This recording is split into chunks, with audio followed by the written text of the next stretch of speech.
বিবাহিত মহিলারা ভুল করেও সিঁদুর এমনভাবে ব্যবহার করবেন না, না হলে আপনার স্বামীর অমঙ্গল হতে পারে বা মৃত্যু পর্যন্ত হতে পারে।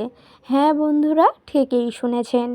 সিঁদুর ভুলভাবে বা ভুল নিয়মে আপনারা যদি ব্যবহার করেন, তাহলে কিন্তু আপনার স্বামীর জন্যই অমঙ্গল হয় এবং গৃহস্থ বাড়ির জন্যও অমঙ্গল হয়। এই জন্য সিঁদুর এমনভাবে ব্যবহার করা একদমই উচিত নয়। সিঁদুর ব্যবহার করার কিন্তু সঠিক নিয়ম আছে, যা কিন্তু হিন্দু শাস্ত্রে প্রত্যেক গৃহবধূদের এই নিয়ম মেনে চলাই উচিত। না হলে তাদের স্বামীদের অমঙ্গল হবে এবং মৃত্যু পর্যন্ত ঘটতে পারে। ভুল নিয়মে সিঁদুর পরা মানে স্বামীর জন্যই অমঙ্গল হয়। এই জন্য সঠিক নিয়ম অবশ্যই করে জেনে নিন। এই জন্য অবশ্যই আপনাদের কিন্তু ভিডিওটি সম্পূর্ণ দেখতে হবে, যার মাধ্যমে আপনারা জেনে যেতে পারেন যে সিঁদুর পরার সঠিক নিয়ম কী। হ্যাঁ বন্ধুরা, এই জন্য ভিডিওটি সম্পূর্ণ দেখুন, একদম স্কিপ না করে। আর আমার চ্যানেলে নতুন হলে অবশ্যই চ্যানেলটিকে সাবস্ক্রাইব করে রাখুন পরের ভিডিও পাওয়ার জন্য। তো এবার আসি মূল বিষয়ে। হিন্দু শাস্ত্রে হিন্দু বাড়িতে প্রত্যেক গৃহবধূই কিন্তু তার স্বামীর কল্যাণের জন্য সিঁদুর পরে থাকেন। কিন্তু এই সিঁদুর পরার কিছু নিয়ম আছে, যা কিন্তু সঠিক নিয়মেই সিঁদুর নিজেদের কপালে বা সিঁথিতে পরতে হয়। কিন্তু অনিয়মে বা ভুল নিয়মে আপনারা যদি সিঁদুর আপনাদের সিঁথিতে পরেন, তাহলে কিন্তু স্বামীর অকল্যাণই হয়।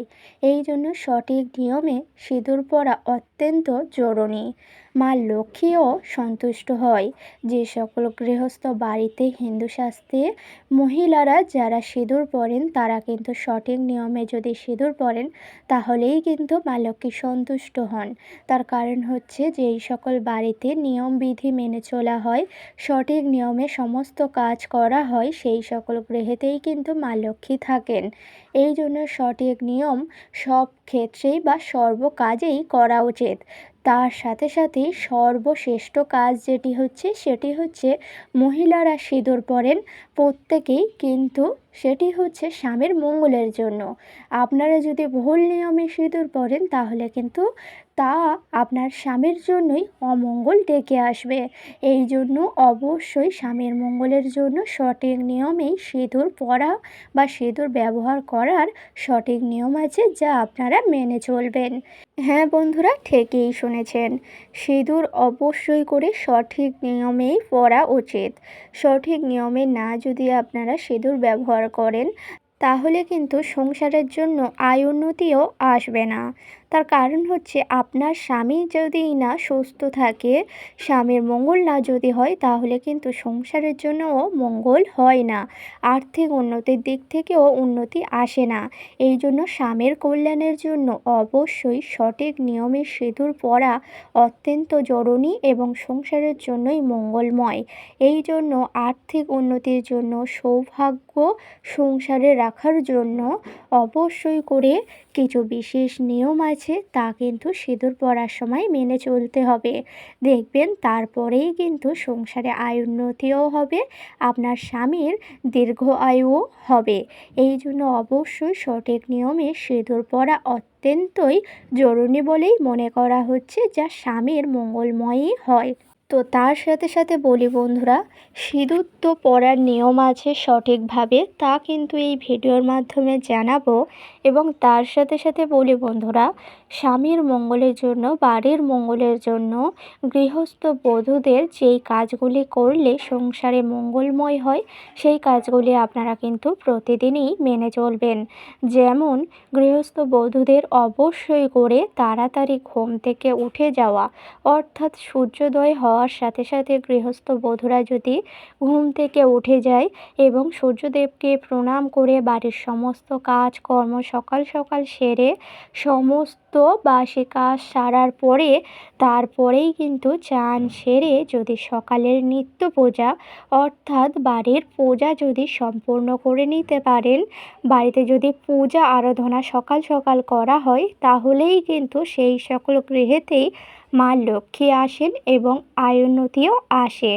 এই জন্য অবশ্যই করে বাড়ির মঙ্গলের জন্য বাড়িতে সবসময় তাড়াতাড়ি ঘুম থেকে ওঠা এবং তার সাথে সাথে বাড়ির পূজা পাঠ করা, সন্ধ্যা আরতি করা, এই সকল গৃহেতেই কিন্তু মা লক্ষ্মী বসবাস করেন বা স্থিত হন।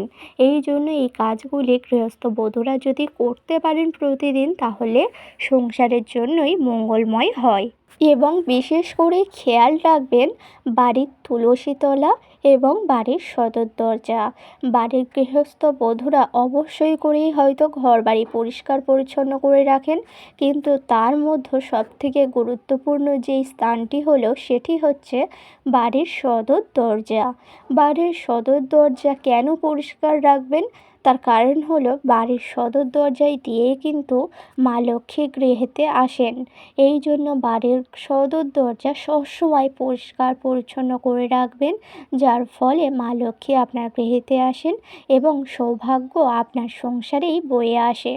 এই জন্য সদর দরজা সবসময় পরিষ্কার পরিচ্ছন্ন করে রাখবেন এবং তার সাথে সাথে বাড়ির তুলসী তলাতেও কিন্তু মা লক্ষ্মীই থাকেন। এই জন্য তুলসী তলাও ভালোভাবে পরিষ্কার করে রাখবেন এবং সন্ধ্যাবেলায় পূজা পাঠ করার সময় ও সকালে পূজা পাঠ করার সময় তুলসীতে অবশ্যই করে জল অর্পণ করবেন। এই কাজগুলি বাড়ির বধূরা যদি করতে পারেন, তাহলে স্বামীর মঙ্গল হয়, সংসারের জন্যই মঙ্গলময় হয়। এবার আসি মূল বিষয়ে। সিঁদুর পরার সঠিক নিয়ম এবার কিন্তু আমি আপনাদেরকে জানিয়ে দেব। হ্যাঁ বন্ধুরা, গৃহস্থ বাড়িতে হিন্দু শাস্ত্রে হিন্দু মতে বিবাহিত মহিলারা অবশ্যই করে সিঁদুর পরে থাকেন, কিন্তু সিঁদুর পরার নিয়ম হচ্ছে অবশ্যই আপনারা সকালে ঘুম থেকে ওঠার পরে সমস্ত কাজকর্ম সেরে যখনই চান সেরে সিঁদুর পরবেন। হ্যাঁ বন্ধুরা, অনেকেই আছেন খোলা চুলেই সিঁদুর পরে থাকেন। এটি কিন্তু করলে আপনার স্বামীর অকাল মৃত্যু পর্যন্ত হতে পারে। খোলা চুলে সিঁদুর পরা একদমই উচিত নয়। চুলটা অবশ্যই করে ভালোভাবে খোপা করে নেবেন বা একটি ক্লিপও আটকে নিতে পারেন। তারপরেই কিন্তু আপনার সিঁথিতে সিঁদুর পরবেন আপনার স্বামীর মঙ্গলের জন্য। খোলা চুলে একদমই ভুল করেও সিঁদুর পরা উচিত নয়। এর ফলে কিন্তু আপনার স্বামীর মৃত্যুও হতে পারে এবং বাড়ির অকল্যাণও হতে পারে। এই জন্য বিবাহিত মহিলারা খোলা চুলে সিঁদুর কখনোই পরবেন না। আপনারা অবশ্যই খোপা করে নেবেন, তারপরেই সিঁথিতে সিঁদুর পরবেন স্বামীর মঙ্গলায়ুর জন্য। দেখবেন আপনার স্বামীর আয়ুও বৃদ্ধি পাবে এবং সংসারের জন্যই মঙ্গলময় হবে।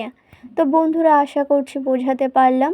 অবশ্যই এরকম সঠিক নিয়মেই কিন্তু সিঁদুর আপনারা পরবেন আপনার স্বামীর মঙ্গলের জন্য। আশা করছি ভিডিওটি সম্পূর্ণ বোঝাতে পারলাম। আজকের ভিডিওটি ছিল এই পর্যন্ত। ভিডিওটি ভালো লাগলে লাইক করবেন, শেয়ার করবেন, কমেন্টে লিখে যাবেন জয় মা লক্ষ্মীর জয়। আর আমার চ্যানেলে নতুন হলে অবশ্যই চ্যানেলটিকে সাবস্ক্রাইব করে পাশে থাকবেন পরের ভিডিও পাওয়ার জন্য। সকলকে জানাই অনেক অনেক ধন্যবাদ। হরে কৃষ্ণ, রাধে রাধে।